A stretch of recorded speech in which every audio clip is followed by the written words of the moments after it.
What does it look like when love, loyalty, and deception clash in the walls of a courtroom? This is not a family feud. This is war that might blow up everything the Brown family has established. The sister wives were once standing shoulder to shoulder. Now they're sworn enemies on the stand. Stick with me because what I reveal here will change what you know about sister wives forever. Courtroom is crowded. You can practically see the air constrict with each deep breath. Brown family fans, journalists, and silent observers fill the benches, their gazes aimed forward. The fluorescent lights were softly above, diffusing a pale light that makes the anticipation all the more acute. In the midst of it all, Kody Brown sits at the defense table, his golden curls touched with frizz, his jaw set. His ex-wives, or rather his wives, are situated throughout the room. Robyn is seated nearest to him, her body visibly shaking, her hand grasping a tissue. Christine, situated across the aisle, doesn't flinch, her gaze piercing as glass, her mouth pursed into a tight, unyielding line. Janelle drops her eyes, reading through a pile of papers as if she'd prefer to be anywhere else. And Meri, well, Meri seems empty, her face inscrutable, like she's practiced it 100 times in front of the mirror. The judge hones her throat, a piercing sound that cuts through the murmurs. This court is in session. Case number 4829, Brown versus Brown. The words are repeated. Brown versus Brown. A divided family, now warring in public, their secrets exposed for all to see. Christine's attorney leads the way. A statuesque woman with piercing eyes and a voice dripping with control. Your Honor, what we have here is not a domestic dispute. This is a case of emotional manipulation, financial dishonesty, and one man who has constructed his fortune on the shoulders of women he purported to love. The gallery whispers. Kody fidgets, looking over at Robyn, who blots at her eyes as if the weight of this entire trial has already destroyed her. Camera of our imagination pans slowly across the wives, each face telling its own silent story. Christine's defiance, Janelle's unease, Robyn's fear, Meri's resignation. And then Kody, a man caught between the image he spent decades building and the cracks that have finally split it apart. The first witness is summoned. Christine stands up, smooths her skirt, and heads to the stand. The air thickens with each step.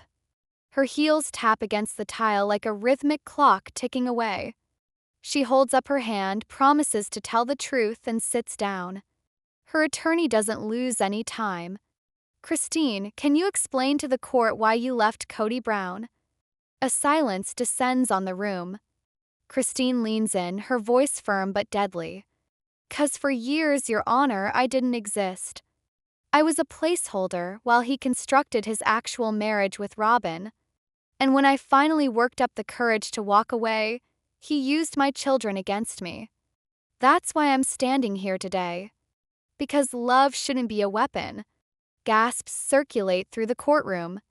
Kody shakes his head, muttering to himself.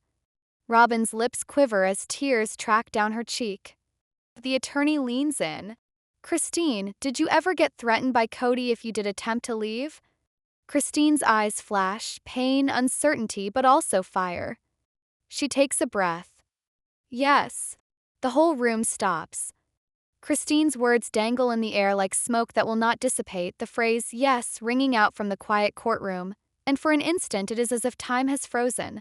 Kody leans forward in his seat, his face a deep red, his fists clenched on the table as though clinging to it is the only thing keeping him from bursting apart, while Robyn moves closer to him, saying something urgently that the microphones fail to pick up, and Janelle stares at her lap as if even the weight of having to witness this confession is too much. The judge reclines in her chair, eyes narrowing just so, as if she already knows the trial has just entered into treacherous waters. Christine's throat closes over hard and she goes on, her voice shattering only a little but finding its strength again with every syllable.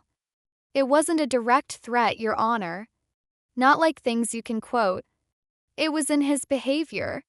The way he would slam doors shut, the way his expression would shift, the way he would remind me repeatedly that without him I possessed nothing.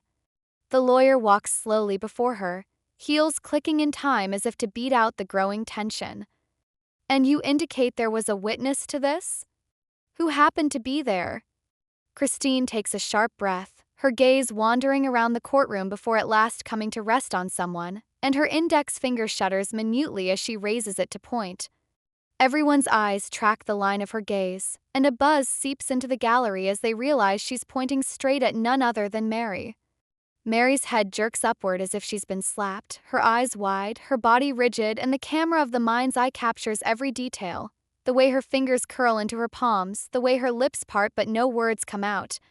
Christine's lawyer doesn't hesitate. Meri Brown, Your Honor. She was there. She witnessed it all. A wave of shock sweeps through the courtroom. Reporters frantically write, and Kody's jaw falls, his head shaking with incredulity as he exclaims, "That's a lie!" She knows that's a lie. The judge bangs the gavel once to cut off the outburst, but the damage is already done. All of a sudden, the story has changed, and now everyone is looking at Meri, the long-suffering wife, the wife who held on to the marriage long after everybody else had given up. Christine stands upright, her eyes blazing with determination, while Meri appears caged, like an animal trapped in a cage with no escape. The judge clears her throat. "Meri Brown, you will soon be required to testify. In the meantime, I suggest that everyone in this room keep their emotions in check." The judge declares a brief recess, and the courtroom breaks into muted discussions, whispers echoing off the walls as a swarm of bees in a hive. Christine settles back into her chair, her expression both victorious and haunted, while Kody leans into Robyn, whispering furiously, his finger stabbing in Christine's direction. Robyn nods, tears wiping away, although her shaking makes her appear less like a partner and more like a woman seeing her world fall apart. In the meantime, Janelle slowly approaches Meri, putting a hesitant hand on her arm. "Meri," she whispers, the sound hardly audible, "you do not have to lie for him." "Not anymore." Meri jumps back, tugging her arm away, her eyes passing between Janelle and Christine with a glance that implies she knows more than they suspect. "You don't understand," Meri grumbles, her voice breaking. "You don't know what it cost me to stay." The bailiff calls everyone back, and the recess is over. Christine's lawyer does not delay. "Your Honor, we ask Meri Brown to the stand." Meri's posture tenses. She pauses for an instant as if thinking of making a run for the door, but she slowly stands, the noise from her steps eerily subdued in comparison to Christine's previous sudden clicks. She touches her hand to the Bible, takes the oath, and sits, her gaze avoiding anyone else's. "Meri," the attorney starts, voice firm, "Christine swore under oath that you saw Kody threaten her if she even attempted to leave. Is that what happened?" Silence. Courtroom leans forward, straining for her response. Meri's eyes well, her lips quiver, and for a very long time it seems she will shatter under the weight. Kody looks at her, his gaze biting, commanding, almost challenging her to be disloyal to him. Robyn speaks softly again, grasping his arm as though to keep him from leaping across the room. Meri finally gets a word out, her voice weak but strong enough to project. I recall that evening. I recall him slamming the door so fiercely the walls trembled. I recall Christine crying, urging him to cease his screaming. I do not recall having heard the words, but I recall what it did to her. And yes, I was afraid too. Gasps ripple through the courtroom once more, and Christine's eyes well with tears, vindication mingled with old pain. Kody pounds his fist on the table, his attorney clapping on his arm to hold him back, but the anger in his eyes gives him away. Meri keeps her eyes cast down, her body trembling as if she has just unleashed a secret she has held too long. Christine's attorney nods. "Thank you, Meri. No more questions." Kody's attorney stands up at once, pacing with a restlessness that's almost predatory. "Meri," he says, starting out in a low but cutting tone, "you concede you never actually heard a threat. You're testifying on feelings alone. Aren't you the one who's had your own conflict with Kody, that your marriage has been difficult for years?" Meri winces but nods cautiously. "Yes, it's true." The lawyer pounces. So, how can this court believe that your testimony isn't just colored by resentment? That this isn't about bitterness rather than truth? Meri's lips tremble, her shoulders sag, but before she can answer, Christine leans forward from the gallery, her voice fierce. Because she's lived in fear, just like me. Again, the judge thunders the gavel, calling for order, but the raw emotion will not subside, and the audience in attendance can feel every word as a blade against flesh. The drama is heightened when Kody himself is finally summoned to the witness stand. He adjusts his suit, his jaw clenched, his eyes flashing with challenge as he walks up, lifting his hand and taking the oath in a voice that implies the whole thing is an insult. He sits, his back straight, and glares at Christine's attorney with a look that says, "Bring it on!" The attorney walks around him slowly, her tone even but with a bite of venom. "Mr. Brown, Christine testified that you threatened her. Meri testified that she saw your anger. Do you deny these allegations?" Kody's mouth curls into a sour half-smile. "I deny them totally. This is a witch hunt. My wives, former wives, are taking everything out of proportion because they're resentful that I wouldn't give them what they wanted." Christine wanted to leave, and when she realized she wasn't the center of attention anymore, she turned on me. Meri has been hurt for years, but that's not my fault. They all made their choices." His words drip with blame, with arrogance, and the gallery murmurs angrily. Christine's lawyer doesn't let up. "So you're saying every woman in your life is lying? That they're all conspiring against you?"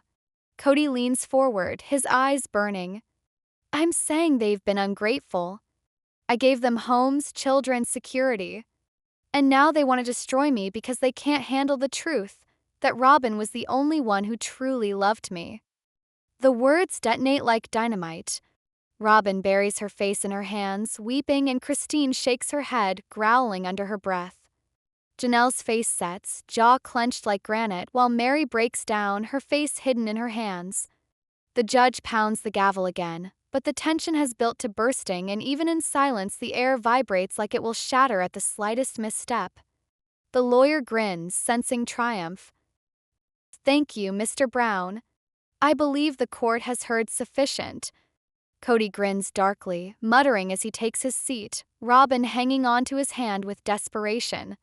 Courtroom buzzes with restless tension, reporters writing, cameras outside flashing through the tall windows, but within, the attention shifts to the judge as she clears her throat and calls the next witness. For an instant, the courtroom holds its breath, anticipating Janelle or perhaps even one of the children, but when the bailiff announces the name, the courtroom gasps. "Your Honor, the court calls Leon Brown." A silence runs through the gallery like a cold draft. Leon, the only child of Meri and Kody, rises slowly from the back of the room, their face set with determination, their stride steady despite the visible tension in their shoulders. Meri's eyes widen, a mix of pride and fear flickering through her expression, while Kody stiffens as if struck. Christine clasps her hands together tightly, whispering something inaudible, and Robyn shakes her head, mouthing "no" under her breath. Leon walks to the stand, puts their hand on the Bible, is sworn in by voice that doesn't waver, and sits down. The judge slightly inclines her head, perhaps understanding the seriousness of what is about to follow. The lawyer advances, voice smooth but sharp. "Leon, can you tell this court what you saw in your father's house?" Leon takes a slow breath, their gaze fixed on the attorney, even if their voice shakes with the burden of words left unspoken. "What I saw, Your Honor, was domination. It wasn't always shouting or intimidation. It was subtler than that. The way he sized my mom up. The way he nudged Christine to the side. The manner in which he explained repeatedly that we must be faithful to him first, before anyone else. I witnessed him pitting wives against one another. I witnessed the silence as a weapon. And I witnessed the fear in my sibling's eyes when he was furious." The words slice through the room like glass shattering. Kody jolts forward in his chair, face flushed, voice booming. "This is absurd! That's my kid, my very own kid, being manipulated." Robyn clutches his arm, begging him to sit, but Kody's outburst has already made the tempest within him apparent. Leon doesn't blink, they just lift their chin higher, their voice firming. You can scream all you want, Dad. You can call it a lie. But I experienced it. We all experienced it. Whispers circulate, journalists craning forward to hear every last word. Christine dabs at her eyes, silent tears betraying both sadness and vindication. Janelle assents weakly, lips pressed into a thin line, and Meri sits immobilized, hand over her mouth as if the specter of her own child's courage has broken and remade her heart at once. And in an instant, the trial is not so much about, he said, she said. It's about generational wounds, about kids who grew up under the shadow of a man they were instructed to admire. The attorney moves in closer. Leon, is there a moment you remember when you knew your father had crossed a boundary? Leon nods, their brow creasing as they sort through difficult memory. Yes. It was the evening after Christine told him she was leaving. He arrived home angry. He slammed the cabinets. He yelled that she was betraying the family, that she'd regret it. My siblings were bawling, and I was trying to soothe them. But then he turned on me. He told me if I ever showed him disrespect like she did, I'd be cut off. No family. No helping hand. Nothing. Courtroom gasps, the atmosphere so tight it's almost choking. Kody's lawyer springs to his feet, objecting vociferously that it's hearsay, but the judge permits it, her gavel coming down to remind all that the truth has to be told. Leon's voice cracks but not breaks. Do you know what that does to a kid? To be informed that love is conditional, that being a member of the family was contingent upon worshiping your father? That was not love. That was control. Their words cut through the silence, and all that can be heard is soft weeping in the gallery. Christine hides her face behind her hands. Robyn cries openly, praying softly beneath her breath, and Janelle looks at Kody with something that resembles very closely hatred. Meri whispers Leon's name softly, as though she's trying to reach across the gulf that years of silence and fear have created. Kody's lawyer paces, shaking his head before approaching the witness stand. His tone shifts, sharp but almost coaxing. Leon, you're angry. You've been angry for years. Isn't it true that you've had disagreements with your father? That your perspective is shaped by your own bias? Leon's gaze turns hard and they lean in. All children disagree with their parent. But not all children fear them. Not all children must question whether their dad will stop loving them the second they tell the truth. The words strike like a hammer. Even the lawyer stumbles, his lines disintegrating under the power of truth. Kody pounds his fist again, his voice shaking with anger. Ungrateful. Every one of them. They think they can tear me down after everything I've done for them? The judge's voice slices through the chaos. Mr. Brown, another outburst like that and you'll be held in contempt. He glares, his jaw tight, but the threat reins him in, though his body trembles with suppressed fury. Leon breathes heavily, looking down, their hands shaking slightly, but they don't retract their testimony. They turn instead to Meri, whose face is smeared with tears and presents at once both pain and a sort of quiet pride. The lawyer takes a step back, inclining his head. No further questions. Leon exits, passing by their father without look, though their defiance hangs in the air behind them like a shadow. As they walk by Christine, she touches their arm lightly and says, "Thank you." Leon nods tightly, lips set, and leaves the room. The gallery hums, the headline already being written, "Child turns against father in court." But inside, the cuts go deeper than any headline can express. The judge demands silence once more and states that the subsequent witness will be called after a brief recess. While the courtroom becomes slightly less crowded, the wives cluster in their niches. Robyn holds on to Kody, whispering hysterically, her tears marking his sleeve, but he sits stiffly, his eyes firing holes in the floor.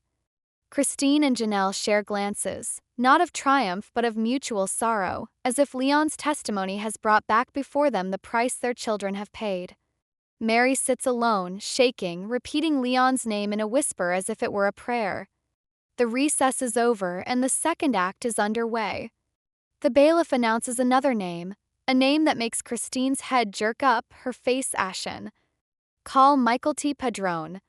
Christine gasps, her daughter's name like thunder in the tempest. Michael T. moves up to the stand, her feet dragging but determined, her hands gripping the railing hard as she swears. Christine's eyes overflow with tears, wrestling with pride and fear of what her daughter may say. Michael T. sits down, her voice gentle but definite. Your Honor, I love my family. But I must speak the truth. 'Cause what I grew up seeing was not a healthy marriage. It was one man getting to decide who counted and who didn't not. Kody gasps aloud, shaking his head, but the judge gives him a warning look. Michael T. goes on, her eyes flashing to her mother. I saw what it did to Mom. I saw how she deflated, how she lost her laughter. And I witnessed how Dad turned Robyn into the sole individual who was important. He referred to it as fairness. But it was favoritism. And it destroyed us. Christine hides her face in her hands, quietly crying, as Robyn shakes her head wildly, mouthing, "That's not true." Michael T.'s words cut even deeper. She remembers nights of tension, doors slamming, her siblings fleeing into their rooms. She recalls trying to comfort her mom and assuring her it would be fine even when she herself did not believe it.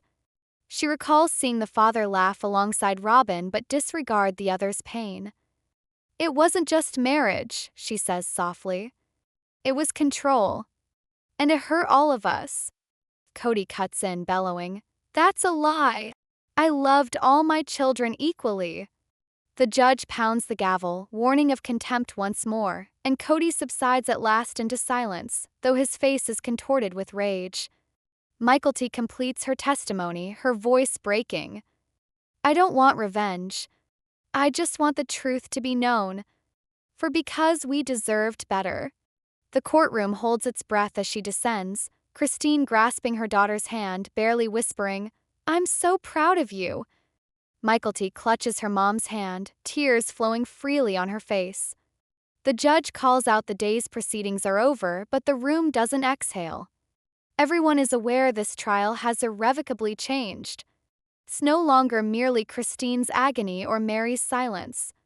It's about the kids, the witnesses who can't be written off as angry ex-wives. It's about the next generation freeing themselves.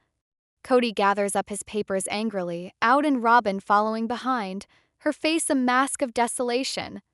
Christine, Janelle, and Meri sit there for a long time, wordless, their sorrow heavy but their hope glowing again. Day 4 of testimony arrives under a somber gray sky, the courthouse ringed with cameras, protesters, and rubberneckers, but within the walls of the courthouse the mood is even more somber, as if each word that has been uttered has sucked the warmth out of the air. The judge bangs her gavel loudly to bring the court to order, and declares that additional witnesses will appear on the stand. Kody is at the defense table, his shoulders slumped, his jaw tight, a man who used to walk with the confidence of authority now appearing pinned and agitated.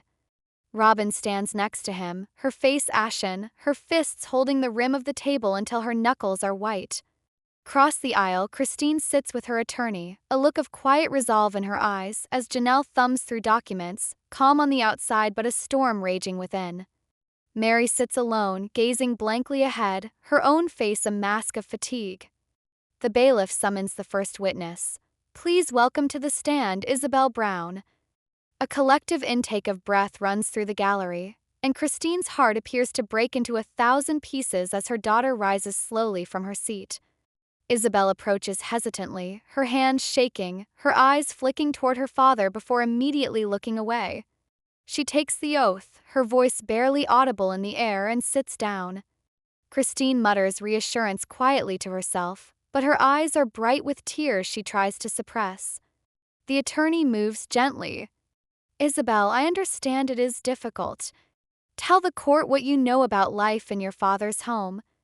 Isabel breathes unsteadily, her hands knotting together, her voice trembling but bearing reality. I recall hurting. I remember needing surgery and begging him to come with me. And he didn't. He said it was inconvenient. He said it wasn't safe for him. But it wasn't about safety. It was about priorities. I needed my dad and he wasn't there. Courtroom falls into a heavy silence, Christine crying openly now, her body shaking as she relives the memory through her daughter's words. Kody shifts restlessly, his gaze growing hard, but his lips clamp into muteness for once. The lawyer nods, her voice firm but sympathetic. Isabel, how did that make you feel? Isabel's lips quiver, her eyes welling up. Like I didn't count. Like I wasn't worth it. I saw him give Robyn's children everything, but when I needed him, he wasn't there. I'll never forget that. She pauses, weeping, and Christine reaches out from her chair, whispering, "You're so strong." Isabel's faint nod is accompanied by a shaking of the shoulders. Kody's attorney stands up, obviously uneasy but obligated to cross-examine. His tone is forced, defensive. "Isabel, you're upset, and understandably so. But isn't it true your father supported you financially, gave you a roof, food, opportunities?" Isabel turns her gaze toward him, her voice suddenly steadier. "He gave us a house, yes. But a house isn't love. A roof isn't presence. He wasn't there when I needed a father. And money doesn't hug you when you're scared." The gallery murmurs, and the lawyer, caught off guard, stumbles back to his seat. Undefined. Isabel is excused, walking past her mother, who embraces her fiercely. Christine whispers in her hair, "You did it. Undefined, you told the truth." Isabel nods, crying, and goes back to her seat. Undefined. The courtroom is raw, the atmosphere thick with grief and rage. Undefined. The next witness is called. "Please welcome to the stand Janelle Brown." The gallery moves, shocked, but Janelle approaches with dignified calm, taking the oath and sitting up straight, her eyes looking forward. The attorney starts. "Janelle, you were married to Kody for almost 30 years. Can you explain to the court why you decided to separate?" Janelle breathes out, her voice firm but laced with sorrow. "Because I felt invisible. Because I was exhausted being second, third, fourth place in my own marriage. Because I saw him give it all to Robyn while the rest of us barely got by emotionally. I stayed for the children, but when they were adults, I couldn't excuse it anymore." She inclines forward ever so slightly, her tone becoming more resolute. Undefined, but it wasn't neglecting group. It was controlling group. He'd make choices for us, Dev. He'd choose which wife was most important, and it was always Robyn. The rest of us just existed. Christine nods slightly, her face etched with years of mutual scars. Robyn shakes her head, muttering angrily to Kody, whose jaw clenches, his knuckles white on the table. Janelle goes on, her voice harder now. "I don't hate Kody. But I can't stand here and allow him to pretend he was fair or that he didn't hurt us. He hurt us every day that he made Robyn the sole priority." Kody's attorney stands, his voice close to ridicule. "Jealousy? You were jealous of Robyn?" Janelle's eyes blaze, her jaw clenching. "No. I wasn't jealous. I was fed up with being invisible. There's a difference." Her words burn heavy, halting even the attorney, who stumbles, then sits. Janelle is excused, striding quietly back to her seat, her expression calm but her hands shaking a little. Christine squeezes her hand as she goes by and leans in close, whispering, "Thank you." The judge demands a recess, and the courtroom hums with murmurs. Reporters scurry to rewrite headlines. Children and wives testify against Kody Brown. Side protesters rally, some carrying signs that read "Justice for the Wives," and others rally to Kody's defense, calling out about faith and family. Inside, though, the line is drawn. Robyn holds on to Kody, whispering that they'll make it through, her tears dripping onto his shoulder, but Kody looks down, his face etched in granite. Christine cries softly, comforted by Janelle. Meri sits alone, her hands shaking, whispering to herself as if fighting secrets she still hasn't shared. The recess is over, and the judge summons everyone back. The bailiff introduces the next witness. "Please welcome to the stand Robyn Brown." Gasps ripple, and all eyes move as Robyn stands up slowly, her body quivering, her eyes puffy from crying. She takes the oath, her voice cracking, and sits, holding tissues in a tight fist in each hand. Christine looks at her with a combination of anger and incredulity, while Janelle scowls. The lawyer approaches cautiously. Robyn, you've heard all the testimonies. Do you think that Kody treated you differently from the rest of the wives? Robyn's lips quiver, her tears streaming. Yes, he loved me differently. He gave me more. But I never demanded it. I never wished it to happen at their cost. I loved them. I wanted us to be a family. But he chose me. And I let him. The gallery gasps, Christine shaking her head in anger, Janelle muttering curses, while Meri sits wide-eyed and haunted-looking. Robyn now cries openly, her words spilling out. I didn't want this. I didn't want to be the favorite. But I feared if I fought back, he'd walk away from me too. So I kept quiet. And I watched them suffer. And I'm sorry. Kody explodes, standing up suddenly. Robyn! What are you doing? Don't apologize. You were my real wife, the only one who… The judge pounds the gavel savagely, bellowing, Mr. Brown, sit down! Kody glowers at Robyn, his face flushed, his voice quivering. Robyn cries more intensely, breaking into the witness chair, sobbing, I can't do this anymore. Christine's attorney jumps on the opportunity. Robyn, are you telling us that Kody's favoritism ruined the family? Robyn weakly nods. Yes. It ruined everything. Courtroom is silent, the weight of her revelation bearing down on all present. Robyn is excused, stumbling back to her seat, Kody not meeting her eye. The gallery murmurs angrily, the tale switching once more. Even Robyn confesses favoritism. The judge declares the last witness of the day. Please welcome to the stand, Meri Brown. The room falls silent, the atmosphere charged. Meri stands slowly, her movements uncertain, her color waxy but determined. She takes the oath, sits, and remains silent for a long moment. The lawyer leans forward softly. Meri, you've lingered longer than anyone, through more suffering than most. Why? Meri's voice is a whisper, delicate. Because I believed love consisted of staying. Because I believed faith consisted of sacrifice. Because I was scared of what I'd be if I went away. Tears run down her face, her voice breaking. But staying cost me everything.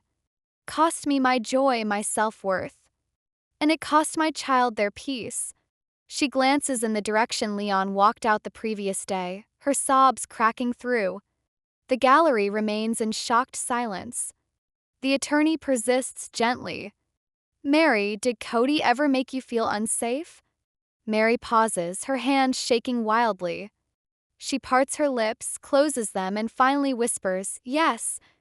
The voice is inaudible, but its reverberation is like thunder. The judge inclines forward, the whole room is holding its breath. Meri raises her face, her eyes glistening. He never had to hit me. His silence, his rejection, his rage, it was sufficient to destroy me. And I allowed it. She breaks into tears, the bailiff fetching tissues, Christine and Janelle openly sobbing, Robyn silently crying, and Kody gazing at her as if she's a stranger. The judge adjourns, the gavel being struck, but the people don't budge. While the room is in stunned, heavy quietude, the truth dawns that the family once flaunted as togetherness is in tatters beyond recognition. While the gallery empties, newsmen scramble to get headlines in, and demonstrators outside yell louder than ever, Christine, Janelle, and Meri stand as one for the first time in years. They don't smile, but their collective silence speaks volumes. Robyn slumps in her chair, weeping as Kody storms out, his steps heavy, his twisted face suffused with fury, his empire crumbling around him.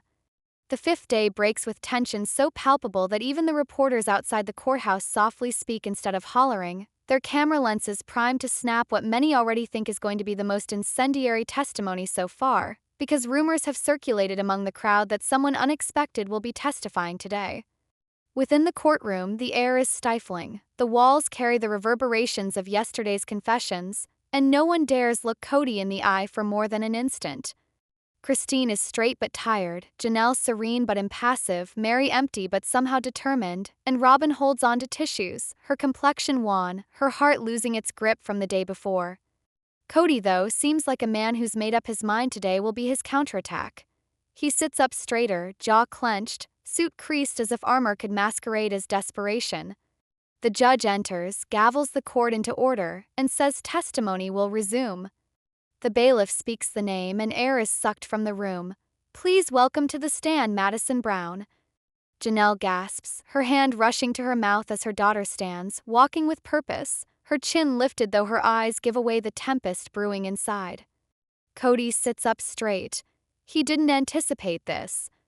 Madison takes the oath, her voice firm, and sits down, no longer a child looking for validation but a woman demanding responsibility. The attorney leans forward. Madison, can you describe to the court what you saw living in your home growing up? Madison breathes, her voice shaking only a little. I saw a man who taught love but lived control. I saw my mother weep quietly, my siblings dwindle in dismay, my aunts become ghosts. I saw a man who considered himself a leader but only followed where he wished to go, leaving everyone else behind. Kody shakes his head and grumbles, but Madison continues. He privileged Robyn's children, sure. But worse, he used us, saying that loyalty to him was loyalty to God. He made us wonder about ourselves if we did not agree. He did not merely overlook us. He dominated us. The lawyer speaks gently. How has that impacted you today? Madison blinks furiously, her eyes brimming but refusing to spill. I do not easily trust. I question my value. I gaze upon my marriage and battle each day not to perpetuate the cycles in which I was raised. But I'm here because silence just creates more hurt. And I won't let my kids grow up believing this is love. Janelle openly weeps now, shoulders quivering, pride in her daughter intermingled with grief at the truth finally spoken.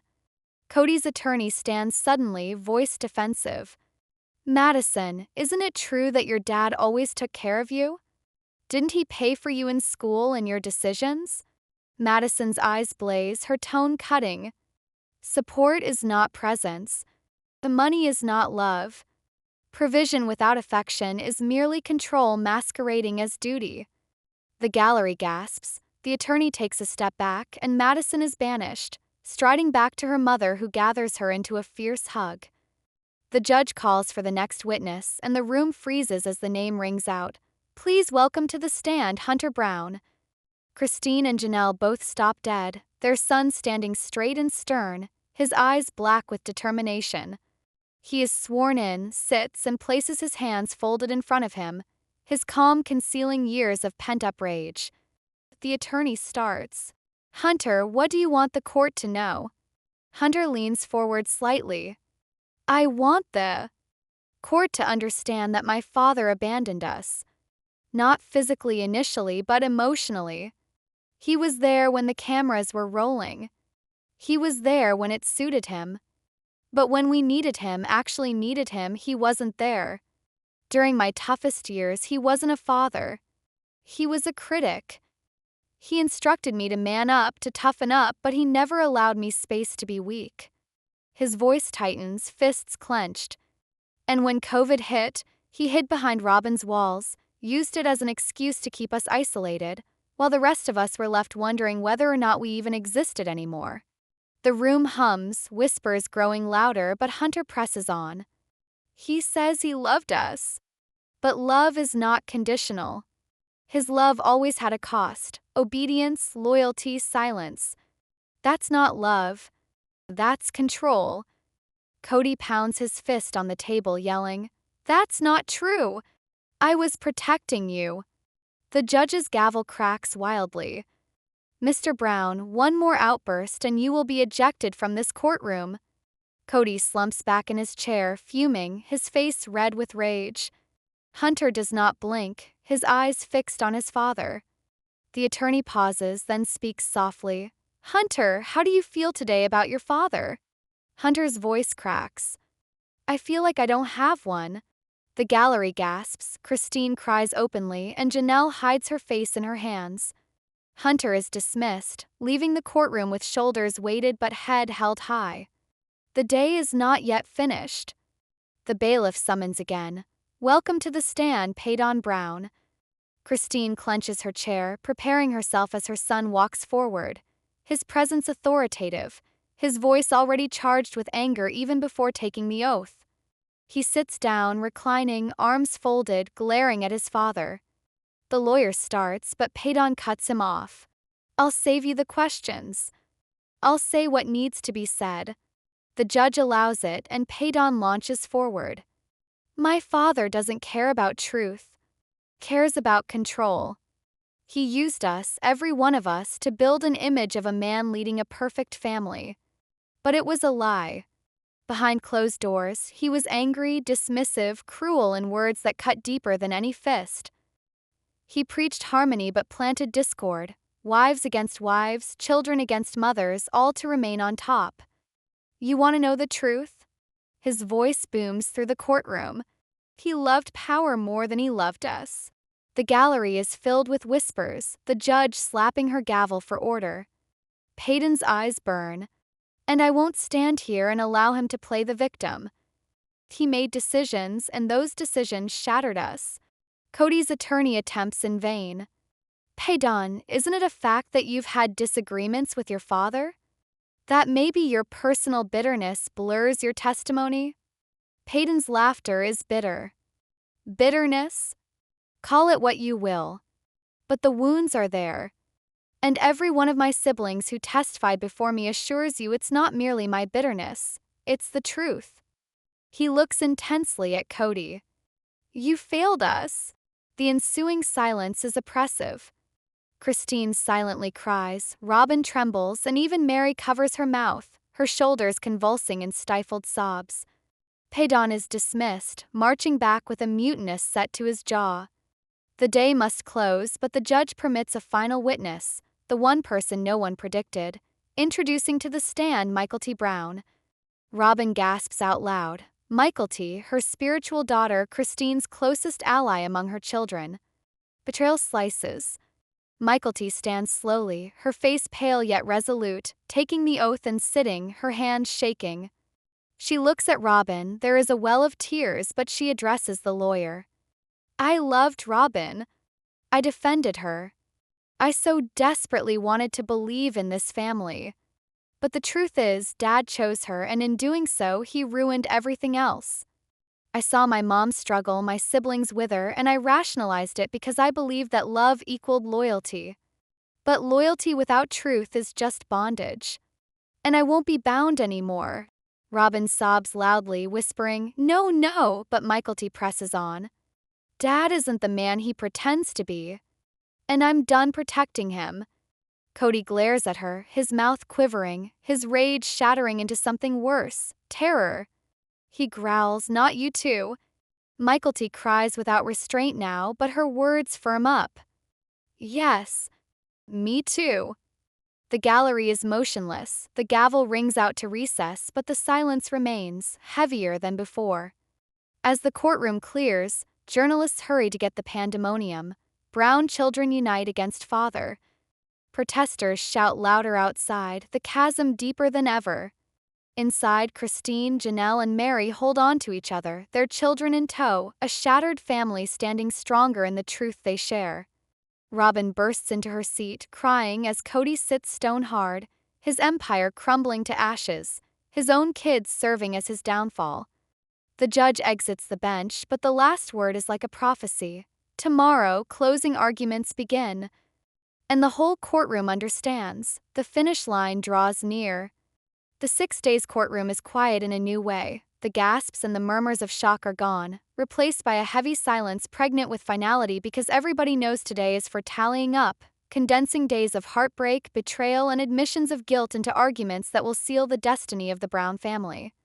Kody sits at the defendant's table, his face pale but taut, eyes dark hollows of sleeplessness, while Robyn beside him clutches a Bible in trembling hands, whispering prayers beneath her breath.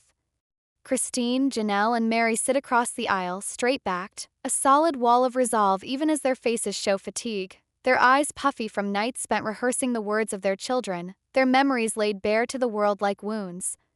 The judge enters, gavel comes down and proclaims, "We will now hear closing arguments." First, Christine's lawyer stands up, advancing with the solemnity of a person who is not only bearing a case but decades-old suppressed anguish. Her tone is steady, but it resonates with contained rage. Your Honor, ladies and gentlemen, what you've seen here today isn't just the breakdown of a marriage, it's the unveiling of a pattern. Again and again, we've heard from wives who were cast aside, children who were overlooked, a man who professed to lead with love but dominated with control. This isn't about intimate differences. This is about accountability. Too long the Brown family had been used as a stage, and at its center Mr. Brown demanding allegiance and offering very little back. But this court has heard the facts. And the facts are, he politicized religion, he manipulated love, and he destroyed the very foundation of the family he so professed to protect. She walks slowly, stopping to allow the silence to weigh the words down like anchors. Christine spoke of threats, of children against their mother. Janelle's daughter Madison bore witness to conditional love. Hunter spoke of absence presented as protection. Paydon spoke of manipulation and anger. And Michael T., who we had believed we could depend on, spoke of what we already knew, that his favor was selective, his loyalty self-serving. Their combined voices create a chorus too loud to ignore. This is not bitterness. Not hyperbole. This is lived life, repeated over years and decades.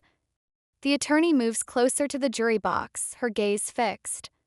The defense will want you to imagine him as a father who did his best, a man who faltered under the burden of too much responsibility. But do not be fooled. Responsibility without empathy is not fatherhood. Leadership without justice is not love. And silence imposed on children and wives is not harmony, it is tyranny. We ask the court to behold the truth as clearly as those who endured it. We ask that you bring about justice. And she turns back into her seat, Christine holding her hand in a tight grip, silent tears streaming down her face, her eyes fixed steadily on the ground as if rooting herself against the tide of emotion. The judge nods to Kody's lawyer, who rises slowly, adjusting his tie, clearly aware of the uphill battle ahead. His voice begins soft, almost pleading. Ladies and gentlemen, Your Honor, what we've heard this week are stories. Painful stories, yes. Emotional stories, yes. But stories nonetheless, stories filtered through years of hurt, resentment, and disappointment. But let us not confuse pain with truth. Mr. Brown never pretended to be ideal. Who of us is? He undertook more than most men would ever dream of. He attempted to lead a plural family through the storms of life, through the stress of cameras, through the pen of the public. Did he stumble? Yes. Did he fail occasionally? Yes. But failure is not abuse. Mistakes are not manipulation. He gestures towards Kody. This man provided for 18 children. He carried the financial burden when others could not. He remained when leaving would have been easier. He loved in the way he knew how, perhaps imperfectly but sincerely. His wives may disagree now, but remember, they stayed for decades. They built lives together, raised children together. Would they have stayed if he was the monster they now portray? The attorney continues, voice growing louder with passion. We have to remember, too, Christine left. She walked away. She chose to forsake the covenant she had once so deeply valued. And in departing, resentment developed. Ask yourselves, are her words driven by truth or in an attempt to justify what she has done? And the children, we love them, we respect them, but they're young adults trying to navigate complicated feelings. Children glimpse pieces, not the whole. Their vision is significant but not faultless. Don't allow emotion alone to cloud your verdict. He glances at the jury, gentler now. It is not a matter of punishing an imperfect man. It is about acknowledging humanity in its fallibility. Don't allow single-minded testimonies kill a legacy spanned over decades. Judge not by tears but by truth. He sits back, drawing in a deep breath, his shoulders slumping under the burden of his own disbelief, because even he is aware the tide is against them. The judge calls a short recess, and the courtroom comes to life again, whispers buzzing like wasps, reporters spilling out to report the drama, while the family is sequestered in their silent battle. Christine leans into Janelle and Meri, whispering, "We have to hold strong. This is almost over." Robyn clutches Kody's arm, her voice breaking. "They don't see the good. They don't see what we've been through." Kody doesn't answer. His eyes are glassy, his mind far away, perhaps reliving the testimonies of his children, each word cutting deeper than any lawyer's argument. When court is in recess, the judge speaks sternly to the gallery. "We will now make preparations for jury instructions and deliberations tomorrow. No more testimony will be accepted after that." But just before recess, something surprising occurs. Meri stands. Her voice, soft but audible, cuts across the silence. "Your Honor, I know that I shouldn't speak now. But I cannot leave this court without making this statement."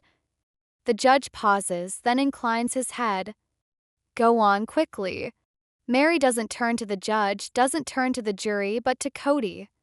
"I pleaded for crumbs of your attention for years. I settled for neglect because I believed it was better than nothing. I silenced myself because I believed being loyal was more important than being happy. And sitting here, hearing our children, I learned something. I wasn't being loyal to you. I was loyal to my own fear. And I'm finished being afraid." Her voice shakes, but her eyes become hard. "Whatever this court decides, I want the world to understand. I forgive myself for sticking it out as long as I did. And I forgive you, not for you but for me. Because I won't be burdened with your decisions anymore." Tears stream down her face, but her chin is high, and the gallery sits aghast in awed silence. Kody's lips open as if he may answer, but nothing escapes, just silence as Meri returns to her chair, shoulders finally free. The judge recesses for the day, but the tension hangs in the air like ashes after a blaze. Outside, the crowd grows more raucous, split between protesters who yell that Kody is the victim of betrayal and detractors who bellow that justice will be served. Within the family, the boundaries are drawn more sharply than ever. Christine hugs her children close, speaking softly to them of pride and thankfulness. Janelle has an arm about Madison and Hunter, determination set in her gaze forward. Meri sits separate, but for the first time, peaceful, as if claiming back a piece of herself stolen away long before. And Kody, ringed by reporters, simply holds up a hand to shield the cameras, his expression inscrutable, his silence more incriminating than anything he might say. Robyn's begging softly, "We can make this work, we can still make this work," but Kody just shakes his head, saying under his breath, "It's gone." As the sun sets over the courthouse, the feeling of conclusion becomes more profound. Deliberations tomorrow. Judgment tomorrow. And although no verdict has been reached, everyone within understands that something irrevocable has already occurred. The Brown family's image, once marched as a symbol of faith and cohesion, has been deconstructed by their own truths, their own voices, their own ability to speak out the hidden for so long. The courthouse on day 7 is a fortress, not a government building.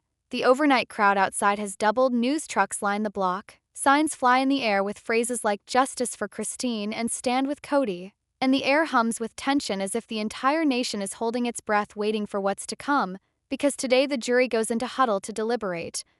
Inside, the air is even more stifling than outside. Reporters quietly rustle into place, families cluster together, and Kody perches at the defense table, his expression inscrutable, though the anxious drumming of his foot against the shiny wood betrays the tempest brewing inside him. At his side, Robyn grasps his arm with both hands and murmurs, "They'll see the truth, they have to," while her own tears run down her face, her frame swaying slightly as if only prayer can change what is to come. Across the aisle, Christine sits erect, flanked by Janelle and Meri, the three women together in silence, though the weariness etched on their faces indicates how much these last few days have taken from them. The judge outlines the process, directs the jury to carefully consider all the testimony, and then the 12 men and women exit one by one, their serious faces vanishing behind the closed deliberation room door now burdened with destiny. Undefined, the room collectively exhales, the abrupt hesitation after days of constant testimony settling in like a delicate silence before a storm. Hours turn into minutes, minutes into forever, each noise magnified. The scratch of a reporter's pen, the groan of a bench, the stifled cry of a fan. The wives glance at each other, their kids whispering words of encouragement, while Kody sits in front of the vacant jury box, his lips moving wordlessly as if rehearsing his case again in his own mind. In the deliberation room, 12 strangers gather around a sturdy oak table, the files of evidence laid out before them. Undefined, some crouch forward intently, others slump back with arms crossed, but the seriousness of the burden is evident in every furrowed brow and strained conversation. Undefined, the first juror to speak is an older woman with warm eyes. Notified it is set changed. We heard the children. Album that broke me. Album no one makes up pain like that. Album it was real. Another shakes his head. But we can't decide on emotion alone. Undefined, families quarrel, children embellish, parents falter. Undefined, that doesn't constitute abuse. Back and forth go the voices, some resting heavily on Christine's threat testimony, others questioning her agenda, some impressed by Meri's inner strength, others dreading her last crippling revelation. Undefined, time drags on, arguments circle, and still the scales tip ever so slowly, towards empathy, towards accountability, towards the unmistakable chorus of voices that all seem to be saying the same thing. Kody's love was conditional, his leadership self-serving, his family broken not by accident but by intent. Meanwhile, in the courtroom, tension pours into hushed whispers. Reporters guess at the verdict, fans argue hotly. Christine leans in close to Janelle, whispering, "Do you think they'll believe us?" Janelle whispers back softly, "They have to. Too many voices. Too much truth." Meri, staring at the door, says nothing, but the set of her jaw speaks volumes. On the other side, Robyn whispers frantically to Kody, "What if they don't understand? What if they twist it?" Kody pulls his arm free, muttering, "Then they're blind." His voice carries bitterness, but underneath it quivers a fear he cannot hide. Seconds tick by, the clock on the bench banging loud enough to pound every second into the hearts of the waiting. With the afternoon shading into night, hushed whispers circulate the courtroom. The jury has come to a decision.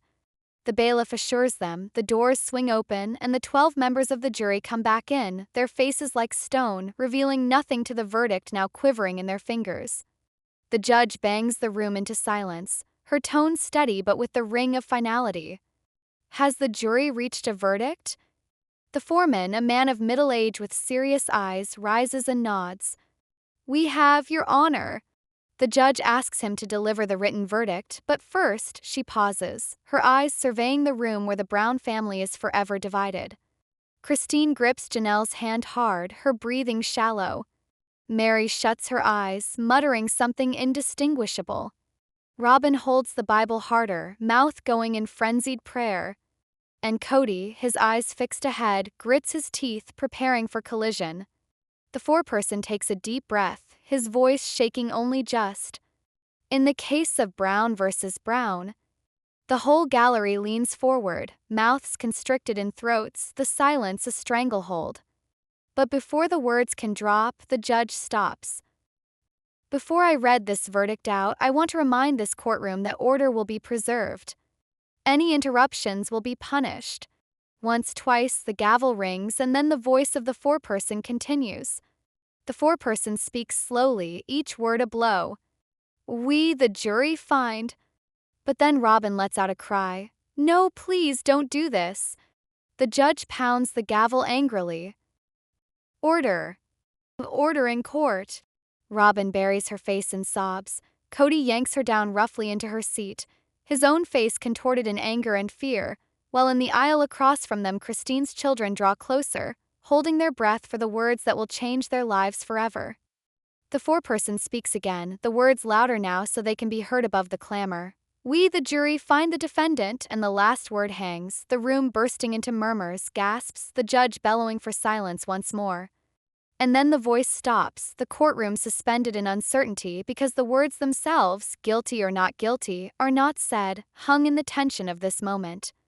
The voice of the foreman cuts through the heavy air of the courtroom as if the very fabric of time had slowed, all eyes fixed on his shaking lips, every heartbeat thundering in the stillness like a war drum, and then the words come crashing and irrevocable. "We, the jury, find the defendant guilty." The room erupts in an instant. Gasps, weeping, cheers, shouting, the turmoil of naked emotion released after days of choking tension, the gavel crashing wildly for order but hardly heard above the tempest. Christine presses her hands to her lips, crying tears down her face as she leans into Janelle's arms, her whole body trembling with relief, while Meri closes her eyes tightly, whispering, "It's finally over," under her breath like a prayer answered after all these years of silence. On the other hand, Robyn emits a shriek so shrill it pierces through the din, flinging herself into Kody's shoulder, ripping at his shirt, her wails anguished, as if the decision had torn apart her entire world in one breath. Kody's response is more restrained but much more terrifying. His jaw clamps, his eyes close, and where there might be tears, there is rage spilling from his eyes, rage so profound that it makes the reporters write like madmen, recording the face of a man destroyed. The judge, her voice steady and unbroken amid the turmoil, raises her gavel and booms, "Order in the court! I will have order." Slowly the commotion dies away into muffled sobs and whispers, but the charge of emotion remains like tension following a lightning flash. She goes on, "The jury having found the defendant guilty, sentencing will follow." Once more the air becomes heavy, for while the verdict has been uttered, the real weight of penalty remains to descend. Christine is still crying, her eyes scanning the gallery where her children sit, their faces wet but their eyes shining with a curious, almost other look, hope. For years they bore their wounds hidden behind their mouths' silence, and now their wounds, still open, at last are heard. As the judge fixes a date for sentencing, Kody stands up, his voice at last breaking the silence. "This is a lie," he roars, his voice trembling not with weakness but with rage, accusatorily pointing at Christine. "She poisoned you all against me. She ruined this family, not me. You all believe you know the truth, but you don't know anything." His voice rings out, his face red, spit flying with every word until bailiffs move in, prepared to subdue him if necessary. Christine doesn't respond, doesn't even glance his direction, because for the first time in this ordeal, she doesn't have to. The law, the jury, the world has already spoken on her behalf. Janelle utters softly, though her words hang like steel in the courtroom, "It wasn't us, Kody. It was you.